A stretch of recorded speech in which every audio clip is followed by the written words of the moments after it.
everyone, welcome to the English Junction. This is me, Disha ma'am, your English mentor at English Junction, children. So today we are going to learn the difference between can and could. क्योंकि मैंने देखा है बहुत सारे लोगों को ये confusion होती है कि बहुत सारे लोगों को ये कंफ्यूजन होती है कि क्या कुड जो है वो कैन का पास्ट टेंस है। लोगों को ऐसा ये चीज बहुत परेशान करती है कि व्हाट इज द रिलेशनशिप, दोनों के बीच में क्या रिलेशनशिप है, क्या वाकई कुड जो है वो कैन का पास्ट टेंस है या नहीं। सो let us clarify these things. हम पढ़ते हैं, पहले हम ये समझेंगे कि कैन और कुड एक्चुअली है क्या, ये कहां से ओरिजिनेट होते हैं and what is the relationship, दोनों के बीच में क्या रिलेशनशिप है। और आज इस सेशन के बाद students and everyone those who are watching out there, छोटे बड़े बुजुर्ग हुएवर इज वाचिंग, सो मैं एक चीज कहूंगी कि आपका ये डाउट हमेशा के लिए क्लियर हो जाएगा when you will understand today कि कैन और कुड का क्या रिलेशनशिप है। Fine, so let us start people, start करते हैं हम। So there are various parameters, कुछ डिफरेंट पैरामीटर्स है। सबसे पहले तो आपको ये जानना है कि कैन और कुड क्या है। कैन और कुड है मॉडल ऑक्सिलरीज। ओके, सो हम ग्रामर में हमारे पास मेन वर्ब्स होते हैं, हेल्पिंग वर्ब्स होते हैं जिन्हें हम ऑक्सिलरीज कहते हैं, जो मैंने प्रीवियस सेशन में ऑक्सिलरीज के बारे में काफी डिस्कशन किया था। अगर आपने नहीं देखा हो तो मेरा लास्ट सेशन जरूर देख ले, जिसमें मैंने हैव के बारे में डिस्कस किया था, और उसके पहले वाले सेशन में मैंने वर्ब फॉर्म्स डिस्कस किए थे, जहां हमने ये समझा था कि हर एक एक्शन वर्ड कैसे बनता है और उसके फॉर्म्स कैसे बनते हैं और कितने होते हैं, right. So if you wish to see that, just go back and check my previous sessions. Okay, so can और कुड जो है ये मॉडल ऑक्सिलरीज है। इन्हें आप मोडाल्स भी कह सकते हैं, इन्हें आप मॉडल ऑक्सिलरीज भी कह सकते हैं, राइट। सो मॉडल वर्ब्स भी कह सकते हैं, व्हाटएवर। तो आप कुछ भी कहें, they are all the same. Now क्या क्या है, what are the modal auxiliaries? Can, could, may, might, shall, should, will, would. Okay, then we have semi modals. कुछ सेमी मोडाल्स होते हैं जैसे need to, ought to, dare to, used to, इन्हें हम semi modals कहते हैं।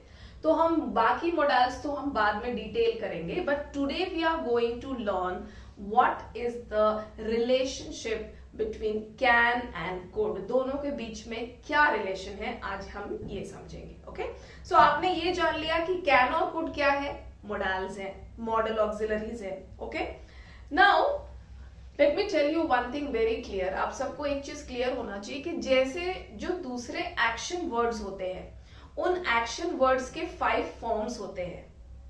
हमने सीखा ना, वर्ब फॉर्म्स वाले लेक्चर में हमने सीखा कि हर एक एक्शन वर्ड के 5 फॉर्म्स होते हैं, जिसमें हम कभी ईडी लगा देते हैं, कभी हम आईएनजी लगा देते हैं, कभी हम एस और ईएस लगाते हैं, और हम उसके फॉर्म्स चेंज कर देते हैं, like fly, flown, flying, flies, play, played, played, playing, plays, in that way.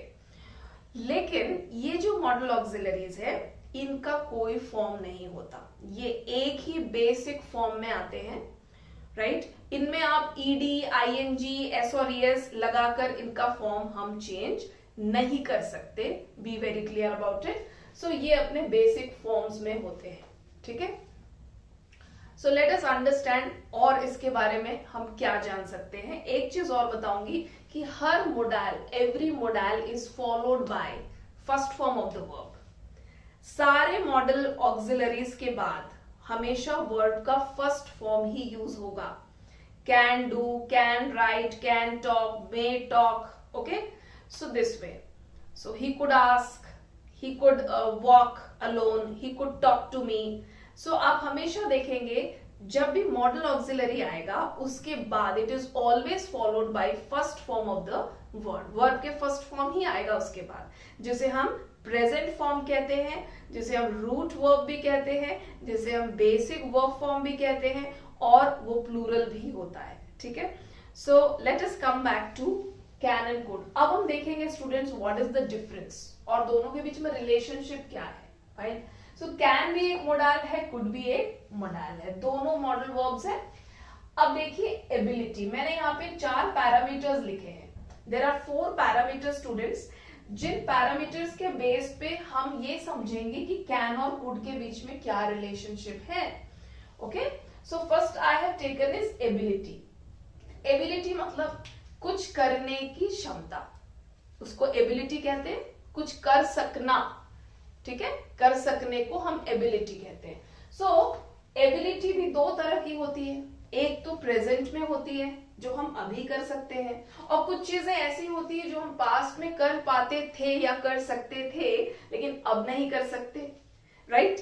So what we have to do students, we have to understand this thing. तो हमको इसको 2 कैटेगरी में लेना है, present ability and past ability. Suppose मेरी present ability है कि I can drive car, फिर मैं कार में आ गई ओके, सो फिर से मैंने कार का एग्जांपल दिया anyway, so I can drive car, मेरी प्रेजेंट एबिलिटी है कि मैं कार ड्राइव कर सकती हूं। तो मैंने क्या यूज किया, आई कैन ड्राइव कार। लेकिन जब मुझे अपनी पास्ट एबिलिटी आप लोगों से शेयर करना है, सपोज मुझे ये कहना है कि जब मैं छोटी थी तो मैं तेज दौड़ सकती थी, या जब मैं छोटी थी तब मैं स्विमिंग कर सकती थी क्योंकि मैं स्विमिंग क्लास जा रही थी, पर अब मेरी प्रैक्टिस छूट गई है, सो अब मैं नहीं कर पाती। सो व्हाट, तब मुझे कैसे कहना, हाउ वुड आई एक्सप्रेस, तब मुझे कुड यूज करना है। I could swim in my childhood, अपने बचपन में मैं तैर सकती थी, तो मैंने क्या यूज किया, पास्ट एबिलिटी के लिए कुड यूज किया। अंडरस्टूड। यही चीजें हैं जो हमको ये सोचने पे मजबूर कर देती है कि क्या कुड कैन का पास्ट टेंस है। अभी भी आपको कंफ्यूजन हो रही होगी, आपको लग रहा होगा कि यस मैडम ने बोला कि प्रेजेंट एबिलिटी में कैन यूज करना है, पास्ट एबिलिटी में कुड यूज करना है, इसका मतलब कुड जो है वो कैन का पास्ट टेंस है। नो, पास्ट टेंस नहीं है। एक व्यवस्था बनाई गई है, एक अरेंजमेंट बनाया गया है ग्रामर में कि जब आपको पास्ट एबिलिटी बताना हो तो आप कुड लगा ले, प्रेजेंट एबिलिटी में आप कैन बना ले, ठीक है, यूज कर ले। और इस अरेंजमेंट को, ये जो ग्रामर में एक अरेंजमेंट बनाया गया है, इसे कहते हैं पास्ट इक्विवेलेंट। इक्विवेलेंट मतलब लगभग पास्ट के बराबर। ओके, सो आप याद रखिएगा कि जो कुड है वो कैन का पास्ट इक्विवेलेंट है लेकिन पास्ट टेंस नहीं है, ठीक है। जैसे हम कहते हैं ना, वो ऑलमोस्ट मेरा बेस्ट फ्रेंड जैसा ही है लेकिन बेस्ट फ्रेंड नहीं है। अंडरस्टूड, वही फर्क है, बेस्ट फ्रेंड जैसा ही है लेकिन बेस्ट फ्रेंड नहीं है, बेस्ट फ्रेंड कोई और है। तो बस वही बात है, कुड जो है वो कैन का पास्ट इक्विवेलेंट है लेकिन पास्ट टेंस नहीं है, याद रखिएगा हमेशा। सो दोनों के बीच में क्या रिलेशन है हमें समझ में आ गया। Understood students, so people have you understood. यही हमें समझना है कि कुड जो है वो कैन का पास्ट इक्विवेलेंट है, not past tense. Okay, actually modals का कोई दूसरा फॉर्म होता ही नहीं है ना। जब कोई फॉर्म ही नहीं होता तो कैसे उसका पास्ट फॉर्म या पास्ट परफेक्ट फॉर्म या आईएनजी फॉर्म, कुछ भी फॉर्म नहीं होता। मोडाल्स अपने बेसिक फॉर्म में ही आते हैं and they are always followed by the first form of the verb, ठीक है। इसलिए एक व्यवस्था बनाई गई है कि भाई जब पास्ट की बातें एक्सप्रेस करना है तो हम इसका पास्ट इक्विवेलेंट रखेंगे, मानेंगे हम कुड को और उसे ही हम यूज करेंगे। क्लियर? सो ये चीज क्लियर हो गई। तो आपको समझ में आया कि प्रेजेंट एबिलिटी में हम क्या करते हैं, कैन से सेंटेंस बताते हैं अपनी एबिलिटी, और पास्ट में कुड से। अब सेकंड पैरामीटर में आ जाए, दैट इज परमिशन। देखिए, जब आप परमिशन में मैंने क्या लिखा है, फॉर्मल एंड इनफॉर्मल। सो 2 तरह की सिचुएशन से हम हमेशा डील करते हैं, right. What are the situations? जब हम अपने फ्रेंड्स, रिलेटिव्स, एक्वेंटेंसेस, हमारे जान पहचान के लोग, जब इनके बीच में हम होते हैं तो हमारा जो सिचुएशन हमारी वो इनफॉर्मल होती है। वहां हमें ज्यादा कुछ सोचना नहीं होता, ज्यादा प्लान नहीं करना होता, पॉलिश्ड वे में प्रेजेंट नहीं करना होता। We are free to express ourselves, we are free to present ourselves as we like. जैसे हमारा मन करे हम वैसे अपने आप को प्रेजेंट कर सकते हैं when we are in an informal situation।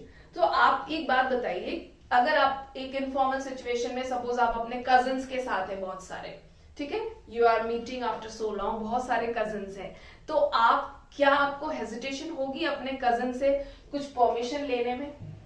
Suppose you are eating something, so आपको उसमें से लेना है कोई चीज, तो आप सिंपली बोलेंगे can I have one cake? Suppose you are eating cake और पेस्ट्री और बर्गर और anything, right, which is very tempting, कोई टेम्पटिंग चीज आप खा रहे हैं, तो क्या आपको हेजिटेशन होगी, हिचक होगी अपने कजिन से बोलने में?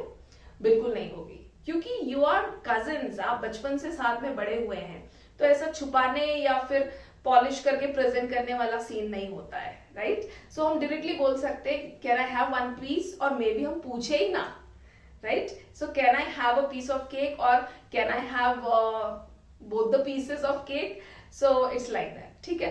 तो तब हम इनफॉर्मल सिचुएशन में हम कैन से परमिशन लेते हैं, राइट?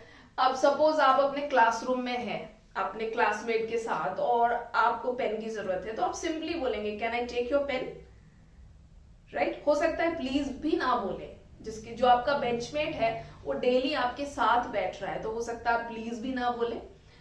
लेकिन जब हम एक फॉर्मल सिचुएशन में हैं, अब फॉर्मल सिचुएशन क्या हो सकती है? फॉर्मल सिचुएशन ये हो सकती है कि आप किसी दूसरे स्कूल में कुछ प्रेजेंटेशन देने गए हो, कोई इंटर स्कूल कॉम्पिटिशन हो, या फिर आप अपने प्रिंसिपल ऑफिस में हो in front of your vice principal और प्रिंसिपल, या फिर कोई अगर वर्किंग प्रोफेशनल्स हैं तो अपने वर्क एरिया में हो, अपने बॉस के साथ हो। ऐसी सिचुएशन जो होती है ये क्या होती है? फॉर्मल सिचुएशन, जब हमें बहुत फॉर्मेलिटी करनी पड़ती है, हमें बहुत सोच समझ के प्रेजेंट करना होता है, सोच समझ कर बोलना होता है, ताकि हमें कोई जज ना करे या हमारे कोई शॉर्टकमिंग्स ना निकाले, तो हम अपना बेस्ट देने की कोशिश करते हैं, इजंट इट? तो वो होता है फॉर्मल सिचुएशन। तो जब आप एक फॉर्मल, अब आप जस्ट इमेजिन कीजिए आप अपने प्रिंसिपल से, जो स्टूडेंट्स है और जो वर्किंग प्रोफेशनल्स है, अगर आप अपने बॉस से रिक्वेस्ट कर रहे हैं किसी बात की, तो आप कैसे करेंगे? क्या आप सिंपली बोल सकते हैं बॉस से, आप बोल सकते हैं can I take your pen? No, आपको फॉर्मल होना पड़ेगा। फॉर्मल होने के लिए हमारे पास फिर से कुड है, okay? Could I take your pen sir, और could I borrow your pen sir, और could I borrow your pen please? Got it? तो समझ में आया डिफरेंस? फिर से देखिए कैन और कुड का रिलेशन क्या है फॉर्मल और इनफॉर्मल का, जब हम परमिशन की बात करते हैं, okay? Could I switch on the fan please? So वो भी हम धीरे से बोलते हैं, could I switch on the fan please, please, this way, right? और दोस्त अगर है तो can I switch on the fan? That is done, right? Okay, चलिए, तो ये हो गया permission. Now the third one is request. Third parameter है रिक्वेस्ट। रिक्वेस्ट में what have I written here? We have written normal and polite. So request भी दो तरह के होते हैं, एक होता है नॉर्मल रिक्वेस्ट और एक होता है polite request. Depends upon the person to whom you are dealing. आप किसके साथ डील कर रहे हैं उस पर डिपेंड करता है कि आप नॉर्मल रिक्वेस्ट करेंगे या पोलाइट रिक्वेस्ट करेंगे। तो जब आपको नॉर्मल रिक्वेस्ट करना है तो again you can use can. Suppose आपको रिक्वेस्ट करना है कि हम कहीं बाहर चल सकते हैं घूमने के लिए, so can we go out somewhere, और can we go for an outing? क्या हम आउटिंग के लिए चल सकते हैं? तो अगर आप अपने फ्रेंड, कजिन्स या फैमिली या फिर एक्वेंटेंस, एक्वेंटेंस मैं बार बार बोल रही हूँ बच्चों, एक्वेंटेंस मतलब जान पहचान, ठीक है? सो जान पहचान के लोगों को हम एक्वेंटेंस कहते हैं। फाइन, तो एक वोकैबुलरी भी बढ़ा दिया मैंने आपकी। Those who do not know the meaning of acquaintance, आज से जान लीजिए कि एक्वेंटेंस का मतलब होता है जान पहचान के लोग, उन्हें हम एक्वेंटेंस कहते हैं। फाइन, सो जब हम अपने एक्वेंटेंस से डील करते हैं तो we can definitely use can. लेकिन फिर से अब सपोज आप किसी डॉक्टर के क्लिनिक में हैं, ठीक है, अचानक आपको फोन की जरूरत पड़ी, सो आप पोलाइटली रिक्वेस्ट करेंगे ना डॉक्टर से, राइट? कैसे रिक्वेस्ट करेंगे? Sir could I please borrow your phone to make a call? Sir could I please get your phone to make a call? Right, आपको एक कॉल करना है, urgent call, so could I please? So this is polite request. Again देख लिया can और could का relationship on the basis of request. Fine, अब हम आते हैं फोर्थ पैरामीटर में, दैट इज पॉसिबिलिटी। पॉसिबिलिटी मतलब संभावना, सब हर किसी को पता है पॉसिबिलिटी मतलब संभावना। सो संभावना भी दो तरह की होती है, स्ट्रॉन्ग एंड वीक। सपोज आज सुबह आप सोकर उठे और आपने देखा कि बाहर बहुत क्लाउड्स है, क्लाउडी है वेदर, काले बादल नजर आ रहे हैं, राइट? तो क्या होगा जब आप काले बादल नजर आ रहे हैं आपको, तो डेफिनेटली आपको लगेगा बारिश हो सकती है, काले बादल है सुबह से, इजंट इट? तो आप क्या बोलेंगे? आप बोलेंगे कि इट कैन रेन टुडे, ठीक है? क्योंकि आपको लग रहा है कि डार्क क्लाउड्स है, एकदम ग्लूमी दिख रहा है, तो आप डेफिनेटली बोल सकते हैं इट कैन रेन टुडे। लेकिन आप जब फ्रेशन अप हो गए, नहा लिया आपने, ब्रेकफास्ट कर लिया, ब्रेकफास्ट करने के बाद जब आपने बाहर देखा तो काले बादल हट चुके हैं और हल्की धूप आने लगी है। अब क्या होगा?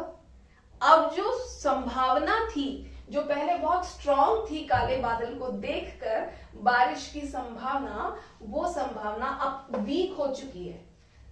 अब हम खुद ही कह रहे हैं, पहले हम काले बादल देखकर स्ट्रांगली हमने बोला था इट कैन रेन टुडे, लेकिन अब जब सर्टेनिटी कम है, संभावना कम है, पॉसिबिलिटी कम है, क्योंकि अब धूप नजर आ रही है, मौसम खुल रहा है, तो अब हम क्या करेंगे? क्योंकि हमारी पॉसिबिलिटी वीक हो गई है तो हम कुड यूज करेंगे।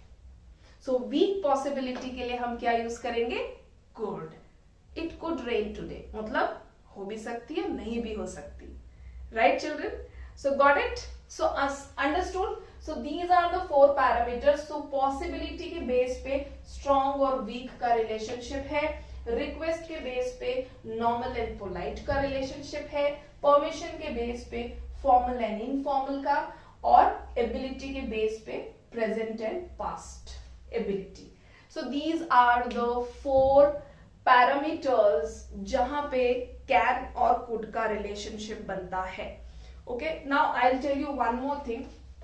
अभी मैं आपको वन बाय वन इनके एग्जाम्पल्स बताऊंगी, ठीक है? और एक की नोट भी हम लिखेंगे, वी विल राइट वन की नोट ऑल्सो, जो मैंने आपको बताया था कि could is the past equivalent of can. It is not the past tense, but it is just the past equivalent of can. Okay people, चलिए अब देखते हैं इनके कुछ एग्जाम्पल्स। So, सबसे पहले हमने लिया एबिलिटी। एबिलिटी के एग्जाम्पल्स हम देखेंगे, राइट?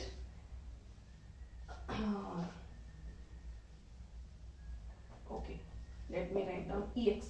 चलो, सो एबिलिटी के एग्जाम्पल, प्रेजेंट एबिलिटी हम पहले लेंगे। तो प्रेजेंट एबिलिटी मैंने लिया आई कैन डांस। ओके, मेरी प्रेजेंट एबिलिटी है, मैं डांस कर सकती हूँ, सो आई कैन डांस, ठीक है? Past ability, so I could swim. अच्छा, इसमें अगर हम आगे कोई डिस्क्रिप्शन ऐड नहीं भी करेंगे देन ऑल्सो इट्स फाइन। मैं सिर्फ इतना भी लिख सकती हूं कि आई कुड स्विम, मैं तैर सकती थी। इसका मीनिंग यही होता है हिंदी में, मैं तैर सकती थी, राइट? अगर आप इसके आगे और डिस्क्रिप्शन डालना चाहते हैं तो आप डाल सकते हैं, like I could swim in my childhood, I could swim 5 years back, ऐसा कुछ आप डाल सकते हैं। It is not mandatory, क्योंकि ये भी complete sense दे देता है कि I could swim कोई कह रहा है, मतलब वो पहले तैर सकता था या तैर सकती थी पर अब नहीं। ओके, सो ये हो गया एबिलिटी। अब परमिशन, परमिशन के एग्जाम्पल देखें। सो जब हम परमिशन लेंगे तो और टू पैरामीटर्स वर देयर। पहला परमिशन लेते हैं yes normal, normal permission and, चलिए नॉर्मल परमिशन लेते हैं। Yes,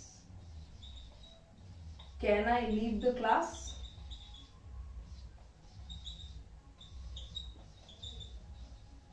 normal permission, can I leave the class, right? और उसके बाद दूसरा हमारा है पोलाइट। सो क्या मैं क्लास से जा सकती हूं और क्या मैं क्लास से जा सकता हूं? Can I leave the class, ठीक है? अब इसमें क्वेश्चन मार्क भी आएगा क्योंकि हमने मॉडल यूज करके, मोडाल वर्ब यूज करके एक सवाल ही पूछा है, ठीक है। अब पोलाइट रिक्वेस्ट के लिए आ जाएगा could I please leave now. अब देखो, could I please leave now मतलब क्या मैं अब प्लीज क्या मैं अब जा सकती हूं, या प्लीज क्या मैं अब जा सकता हूं। Understood? So could I please leave now. सो ये हो गया हमारा normal permission and this is polite permission. Clear? Okay, so this way. Now possibility. So let us see possibility now. अब हम देखेंगे पॉसिबिलिटी के एग्जाम्पल्स। वैसे मैंने आपको एक एग्जाम्पल दिया है verbally, but I am going to write down also. चलिए, सो पॉसिबिलिटी का एग्जाम्पल देखेंगे।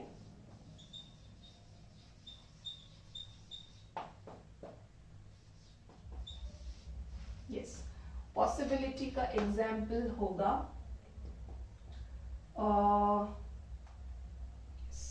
Strong and weak. Okay, strong and weak मैंने दो बताए थे। संभावना या तो स्ट्रॉन्ग होगी या वीक होगी। तो जब स्ट्रॉन्ग होगी, सपोज अच्छा, पॉसिबिलिटी हम कैसे बनाते हैं? हम सिचुएशंस देख के पॉसिबिलिटी बताते हैं, है ना, सर्कमस्टेंसेस और सिचुएशंस देखकर। तो सिचुएशन देखकर अगर आपको लगता है कि आप क्लास में टॉप कर देंगे, you are studying so well, आप बहुत अच्छा प्रिपेयर कर रहे हैं, यू आर वर्किंग हार्ड, आपको सारी चीजें समझ में आ रही है, तो आपको ऐसा लग रहा है कि शायद आप टॉप कर सकते हैं क्लास में। सो कैसे होगा? जब आप कॉन्फिडेंट हैं तो I can top the whole class. Whole is not required, I can top the class, ठीक है।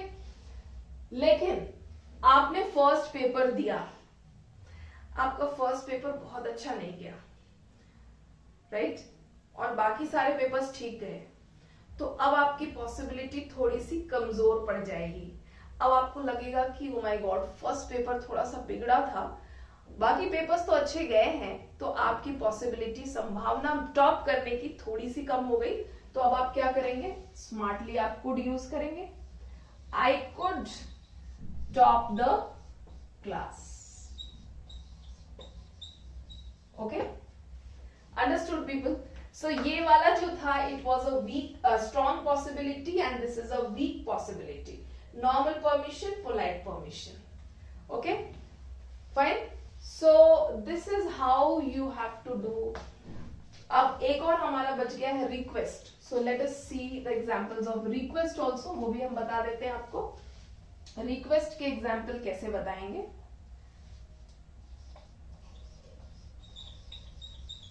रिक्वेस्ट, दो तरह के रिक्वेस्ट होंगे। चल, सो लेट अस टेक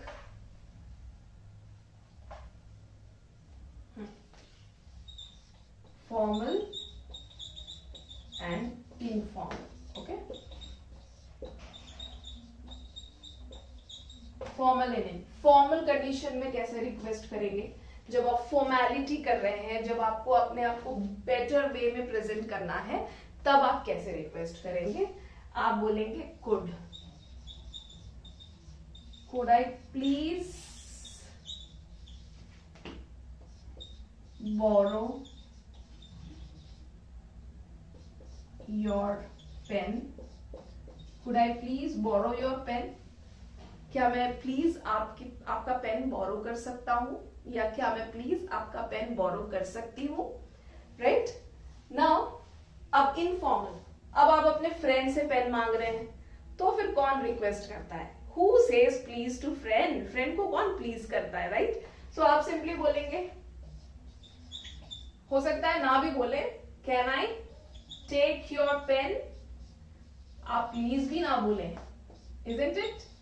ऐसी होती है हमारी फ्रेंडशिप ना, दोस्ती में तो हम ऐसे ही होते हैं। So can I take your pen, क्या मैं तुम्हारा पेन ले सकता हूं?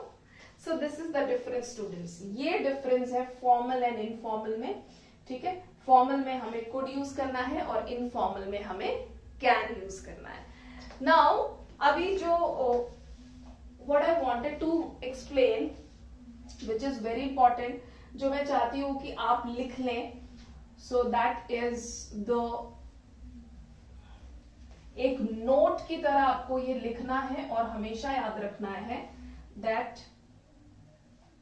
जो कुड है is the past equivalent. Could is the past equivalent of can. ठीक है, ये आपके लिए बहुत इंपॉर्टेंट पॉइंट है जो आपको हमेशा याद रखना है. And this will clarify your doubt always कि क्या कुड कैन का पास्ट टेंस है. So the answer is no, it is not the past tense. किसी भी मॉडल ऑक्सिलरी का पास्ट टेंस नहीं होता है. सिर्फ कुड को इसका पास्ट इक्विवेलेंट माना गया है, पास्ट इक्विवेलेंट का दर्जा दिया गया है, सो दैट जिन बातों को हम पास्ट में कहना चाहते हैं तो हम वहां पर कुड लगा लें. Fine people, so I hope this must be clear to you all. ये आप सबको अच्छी तरह क्लियर हुआ होगा. आज के बाद मुझे नहीं लगता कि कैन और कुड के रिलेशनशिप में आपको कभी भी डाउट आएगा, क्योंकि मैंने चारों पैरामीटर्स के साथ आपको एक्सप्लेन कर दिया है. So my dear students, if you have understood well, if you liked my explanation and teaching, अगर आपको मेरा पढ़ाना और मेरा समझाना पसंद आया हो, so do like, share and subscribe. So मेरे साथ जुड़े रहिए. इसी तरीके से मैं प्रैक्टिकली आपको ग्रामर और इंग्लिश सिखाती रहूंगी. So stay tuned children, do like, share and subscribe जरूर करें so that मेरे हर वीडियोस, मेरा हर लेक्चर आप तक पहुंच सके. And as I always say, when Disha ma'am is here, no need to fear, right? When I am here, no fear. So no need to be fearful about English. अब आपको English से नहीं डरना है. जितने भी लोग इंग्लिश को बहुत हेवोक समझते हैं, बहुत हवा समझते हैं, बहुत बड़ी चीज समझते हैं, सो अब आपका वो डर खत्म होने का टाइम आ गया है, because Disha ma'am is here. Alright student, so do like, share and subscribe. Videos देखिए, पूरा समझिए, प्रैक्टिस कीजिए, and very soon I will be coming up with something new and something very important and interesting from grammar. Till then, take care, have a great time and happy learning to all of you. Bye-bye.